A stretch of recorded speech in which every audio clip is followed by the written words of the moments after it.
సాధారణంగా ప్రజా దర్బార్లో ప్రజా సమస్యలు వింటుంటాం, లేదంటే ఆ వీధిలో ఉన్న సమస్యలు వింటుంటాం. ఆ వీధి సమస్యలు పరిష్కరించాలి, లేదంటే తమ సమస్యలు పరిష్కరించాలని చెప్పేసి వారికి సంబంధించిన ఈ యొక్క వినతి పత్రాలను అయితే అందిస్తూ ఉంటారు.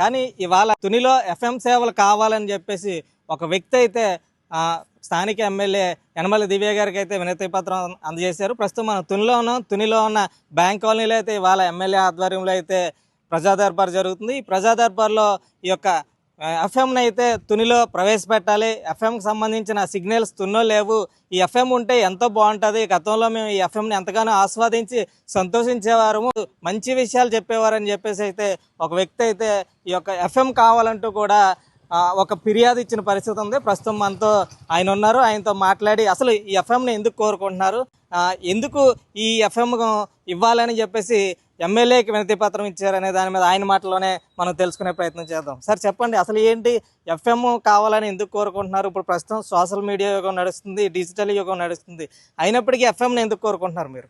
నా పేరు రమణబాబు అండి. స్టేట్ బ్యాంక్లో రిటైర్ అయ్యాను తునిలోనే.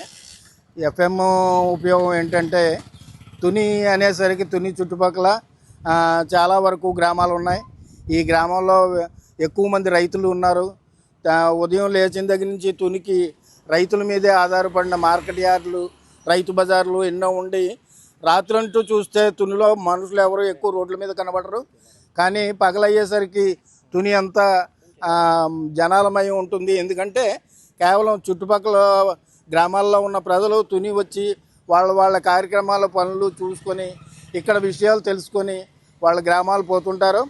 అలాగే ఎంతోమంది విద్యార్థులు కోటనందూరు, కొడవటిపూడి ఇటువైపు వాళ్ళ నుంచి తునిలో ఉన్న విద్యాలయాల్లో చదువుకోవడానికి వస్తారు. వాళ్ళకి ఏ రకమైన ఇన్ఫర్మేషను సెల్ల ద్వారా విషయాలు, మామూలు విషయాలు తెలుస్తాయి. కానీ వచ్చిపోయే విషయాలు ఎక్కువ. ఎఫ్ఎం స్టేషన్ అంటే ఉల్లాసంగా ఉత్సాహంగా చెప్పుకునే పాటలనే కాదు, వాళ్ళు కూడా చాలా రకాల విషయాలు తెలియపరుస్తారు. ఏదో ట్రాఫిక్ జామ్ అయిందని, పలానా చోట పలానా యాక్సిడెంట్ అయిందని, పలానా వ్యక్తికి బ్లడ్ అందలేదని, పలానా వ్యక్తికి హాస్పిటల్లో మరణావస్థలో ఉన్నాడని, పలానా వ్యక్తి రైల్వే స్టేషన్లో పట్టాల కింద పనిపోయి బాడీ ఎవరిదో తెలియక ఉండిపోయాడని, ఇలాంటి ప్రతిరోజు ఇలాంటి పేపర్లో చూస్తున్నాం. పేషెంట్ ఎవరో తెలియదు, డెడ్ బాడీ మార్చురీల్లో ఉంది, తెలిసిన వాళ్ళు తీసుకెళ్ళండి అని, ఇలాంటి కార్యక్రమాలు వెంటనే ఈ ఎఫ్ఎం ఫెసిలిటీ ఉన్నట్టయితే వాళ్ళు తెలియపరిచి ప్రజలకు ఎంతో ఉపయోగపడే అవకాశం ఉంది. అన్ని రకాలుగా విద్యా సంస్థలకు కూడా చాలా ఉపయోగం. ఉద్యోగస్తులు పలానా కాలేజీలో పలానా ఏరియాలో ప్లేస్మెంట్లు అవుతున్నాయి, తక్కువ టైంలో వాళ్ళకి ఆ విషయం తెలియకపోయినా ఎఫ్ఎం ద్వారా ఆ విషయాలు తెలుసుకొని ఆ ప్లేస్మెంట్స్ ఉండే అవకాశాలు ఉంటాయి. త్రూ ఎఫ్ఎం మనం అన్నీ క్షుణ్ణంగా తెలుసుకోగలుగుతాం. ఈ ఎఫ్ఎం స్టేషన్ మనకు వచ్చినట్టయితే అన్ని విధాలా ఉపయోగపడుతుంది.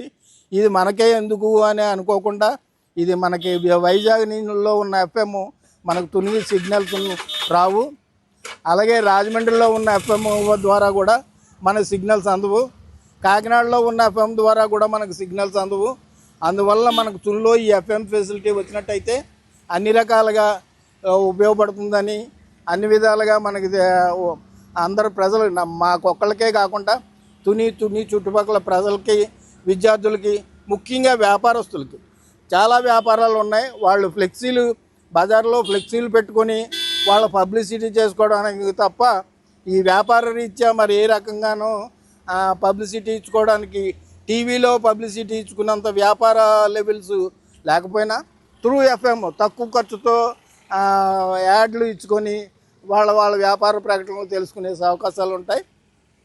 ఈ రకంగా అన్ని విధాల అందరికీ ఉపయోగపడుతుందనే ఉద్దేశంతో ఈ కార్యక్రమం మేడం గారే స్వయంగా మా బ్యాంక్ కాలనీకి వచ్చి మా సాధక బాధకాలు తెలుసుకోవాలని మా దగ్గరికి వచ్చిన కారణంగా ఈ అవకాశాన్ని ఉపయోగించుకొని మేడం గారికి, యనమల దివ్య గారికి ఈ వినతి పత్రం ఇద్దామని, ఈ సదుపాయాన్ని అందరికీ వర్తింపేలాగా చేసేలా చూడాలని మన పత్రికాముఖంగా కూడా నేను అందరికీ తెలియపరుస్తున్నాను. అంటే మీరు మేడం గారికి ఇచ్చారు కదా ఎఫ్ఎం స్టేషన్ తునిలో పెట్టాలని చెప్పేసి, ఏమన్నారు? ఇది చాలా బాగుంది. ఈ రకంగా ఏమీ అడగలేదు. అవి ఇవి అడిగారు కానీ ఈ ఎఫ్ఎం సదుపాయం కావాలని ఎవరు అడగలేదు. ఇది చాలా బాగుంది. ఆ, అందుకనే స్పెషల్గా మేడం గారు పిలిచి తనతో ఆ, ఆ, ఫోటో తీయించుకున్నారు. ఇది అందరికీ ఉపయోగపడుతుందని అండర్లైన్ చేసుకున్నారు. అండర్లైన్ చేసుకుని ఇది వచ్చేలా చూద్దాం. అది కూడా చెప్పాను, ఈ ఎఫ్ఎం స్టేషన్ పెట్టడం వల్ల మన రాష్ట్రానికి ఎటువంటి కమర్షియల్గా బడ్జెట్ పడదు. ఇది సెంట్రల్ బడ్జెట్తో ఈ ఎఫ్ఎం స్టేషన్ ఇన్స్టాల్ చేయడం అవుద్ది. అది కూడా మీరు దృష్టిలో పెట్టుకొని వచ్చేలా చూడండి అని మేడం గారికి విన్నవించడం అయ్యింది. తప్పక చేస్తామని అన్నారు. దానికి నేను మేడం గారు బాగా రియాక్ట్ అయ్యారు. ఈ వచ్చేసే అవకాశం ఉందని ఆవిడ ఇంట్రెస్ట్ తీసుకున్న దానివల్లనే నాకు అనిపించింది. ఆశిద్దాం. ఇలాగ ప్రతి చిన్న విషయం ఎక్కువ టైం కాకుండా తక్కువ టైంలో ఈ ఎఫ్ఎం ద్వారా మనం ఒక పక్క ఆనందిస్తుంటాం. వాళ్ళు ఇచ్చే కార్యక్రమాలు, సీనియర్ సిటిజన్కి ఇచ్చే ప్రోగ్రాంలు, రైతులు వ్యవసాయాలకు పనికొచ్చే పంటకి సరైన టైంలో సరైన మందులు వాడితే బాగుంటుందని స్టూడియోకి పిలిచి చెప్పించే శాస్త్రవేత్తలు అవన్నీ కూడా రైతులకు ఉపయోగపడతాయి. వ్యాపార ప్రకటనలు చెప్పాను కదా, టీవీలో ప్రతి చిన్న వ్యాపారస్తుడు టీవీకి ప్రోగ్రామ్ ఇచ్చి మా దగ్గర పలానా వస్తువు దొరుకుతుందని చెప్పించుకోలేడు. అదే ఎఫ్ఎం ద్వారా అయితే తక్కువ ఖర్చుతో వ్యాపార ప్రకటనలు ఇచ్చుకొని మన తుని టీవీ ద్వారా అయితే ఏరియా ఎక్కువ, ఎఫ్ఎం ద్వారా అయితే మన సరౌండింగ్ ప్రజలకే ఎక్కువ అందుబాటులో వెంటనే తెలియపరుచుకునే అవకాశం ఉంటుంది. అన్ని విధాల అన్ని రకాల ఉపయోగపడుతుంది. ఇది ప్రజలు ఆనందిస్తారు, ఎంజాయ్ చేస్తారు, ఉపయోగపడుతుందనే ఉద్దేశంతో నేను ఈ కార్యక్రమాన్ని ఈ వినతిపత్రాన్ని మన ఎమ్మెల్యే యనమల దివ్య గారికి స్వయంగా నేను అందజేయడం జరిగింది. మేడం గారు కూడా స్వయంగా ఆ వినతిపత్రం చూసి ఈ వినతిపత్రం అన్నిటికంటే భిన్నంగా నాకు కార్డు కావాలి, నాకు షుగర్ కార్డు కావాలి, నాకు ఆధార్ కార్డు కావాలి, నాకు పెన్షన్ కావాలనే పత్రాలే చూస్తున్నాం. కానీ ఇలాగ అందరికీ ఉపయోగపడే ఒక వినతిపత్రం ఇది బాగుంది, ఇది అందరికీ ఉపయోగపడుతుంది. మనకి ఇమీడియట్గా మేడం గారు తలుచుకుంటే తక్కువ టైంలోనే ఈ ఎఫ్ఎం మనకి తునిలో ఇన్స్టాల్ చేసే అవకాశాలు ఎక్కువగా ఉన్నాయి. ఎఫ్ఎంతో మీకున్న అనుబంధం ఏంటి? ఎందుకంటే ఎప్పుడు కూడా తునికి ఎఫ్ఎం అనేది ఎప్పుడూ రాలేదు. అంటే మీకు ఎలా అలవాటైంది ఎఫ్ఎం? నాకు చిన్నప్పటి నుంచి కూడా ఉదయం లేచిన దగ్గర నుంచి రేడియో కార్యక్రమాలు వింటూ, రేడియో ప్రసారం అయ్యే ముందు ఒక మ్యూజిక్ వచ్చేది ప్రసారాలకు ముందు. 6 గంటలకు ప్రసారం అంటే సౌండ్ అనేవో కొన్ని సౌండ్లు వచ్చాయి, అంటే ఈ రేడియో స్టేషన్ తెరుస్తున్నారని. అంతకంటే ముందు లేచి radio station Vizag radio station తెరుస్తున్నారు అని వాళ్ళు. తర్వాత వివిధ భారతిలో పాటలు ఎక్కువ రాకపోయినా వివిధ భారతి పాటలు, సిలోన్ పాటలు, తెలుగు పాటలు సిలోన్ కార్యక్రమంలో వస్తున్నాయంటే అవి వినేవాళ్ళమే. ఇలా ప్రతిదీ కూడా మన రేడియో ప్రోగ్రామ్స్ వింటూ పాటలు వచ్చే చిత్రలహరి వచ్చే పాటలు, ప్రతి మంగళవారం పాటలు వచ్చేవి, తెలుగు పాటలు, చక్కడయ్యే పాటలు వచ్చేవి. ఆదివారం అయితే సినిమా ఇచ్చేవారు. ఇవన్నీ కూడా రేడియో ద్వారా. ఇప్పుడు సినిమా అంటే మనం వీడియోలో టీవీలో చూస్తున్నాం, కానీ అప్పుడు కేవలం రేడియో ద్వారా ఆడియోతోనే సరిపెట్టుకొని ఆనందించే టైంలు అనమాట. అలాగే ఎక్కడికి ట్రావెల్ చేసినా, ఏ కారులో ఎక్కడికి ట్రావెల్ చేసినా మన తుని బోర్డర్ దాటిన వెంటనే కారు డ్రైవ్ చేసే అతన్ని ఎఫ్ఎం పెట్టమని అడిగే అలవాటు నాకుంది. అందువలన ఆ కార్యక్రమాలు వింటూ ఉంటాను. ఇది అన్ని రకాలుగా ఉపయోగపడుతుంది, ఆనందంగానూ ఉంటుంది, అన్ని విషయాలు తెలుసుకునే అవకాశం కూడా ఉంటుంది. ప్రత్యేకంగా మన టైం వేస్ట్ చేసుకోకుండా ఇలాంటివి మన పనులు మనం చేసుకుంటూనే మనం ఎంజాయ్ చేసే అవకాశం ఈ ఎఫ్ఎం ద్వారా కలుగుతుంది. అందుకనే ఎఫ్ఎం స్టేషన్ ఓపెన్ చేసిన వెంటనే ప్రతి అనౌన్సర్ కూడా ఉల్లాసంగా, ఉత్సాహంగా ఈ ఎఫ్ఎం కార్యక్రమాలు వినండి అనే స్లోగన్తో మొదలు పెడతారు. అందువల్లనే అలాగా కార్యక్రమాలు అందిస్తూనే అన్ని రకాల అందరికీ ఉపయోగపడే ఇలాంటి సదుపాయం ఎఫ్ఎం. సోషల్ మీడియాలో, ఫేస్బుక్లో చాలా సార్లు నేను ఈ తునికి ఎఫ్ఎం స్టేషన్ వస్తే బాగుంటుంది, సరైన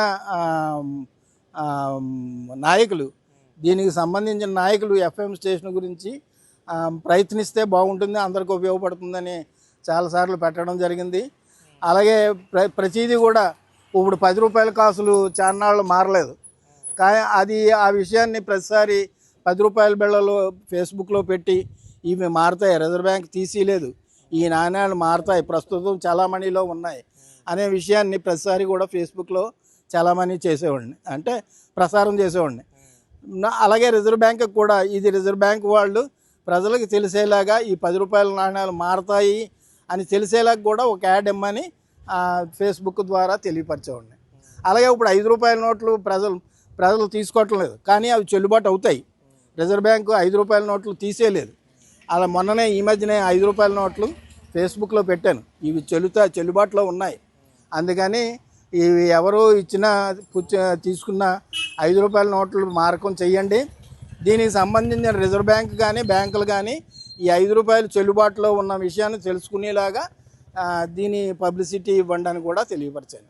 ఇది మనం చూస్తున్నాం. ఈ యొక్క రమణబాబు గారు అయితే తునిలో ఎఫ్ఎం రేడియో పెట్టాలంటూ కూడా ఎమ్మెల్యే యనమల దివ్యకి వినతి పత్రం ఇచ్చిన పరిస్థితి ఉంది. ఎందుకంటే ఆయనకి గతం నుంచి కూడా ఎఫ్ఎం రేడియో వినడం, ఎప్పుడైనా సరే తుని నుంచి బయటికి వెళ్ళినప్పుడు కారులో ఎఫ్ఎం రేడియోని వింటూ దాన్ని ఆస్వాదించడం అనేది ఆయనకు ఒక అలవాటుగా చెప్పుకొస్తూ ఉన్నారు. అలాగే ఎఫ్ఎం రేడియో రావడం వల్ల తక్కువ రేటుకే ప్రకటనలు, అలాగే రైతులకి అలాగే విద్యార్థులకి ఎంతగానో ఉపయోగపడే సమాచారాన్ని అయితే మాత్రం నిత్యం చేరవేయడానికి కూడా చాలా బాగుంటుందని అయితే ఆయన చెప్తున్న పరిస్థితి ఉంది. మరి చూద్దాం, ఎమ్మెల్యే ఈ ఫిర్యాదు తీసుకున్నారు, నిజంగానే తునిలో ఎఫ్ఎం రేడియో వస్తుందా, దీనికి ఏమైనా అవకాశాలు ఉన్నాయా, మరి ఉందా అనేది అయితే వేచి చూడాల్సిన పరిస్థితి ఉంది. Local to global news at your finger tips, మీ చేతిలో ఒక ఆయుధం. Download raw TV app. Media legend Ravi Prakash is back.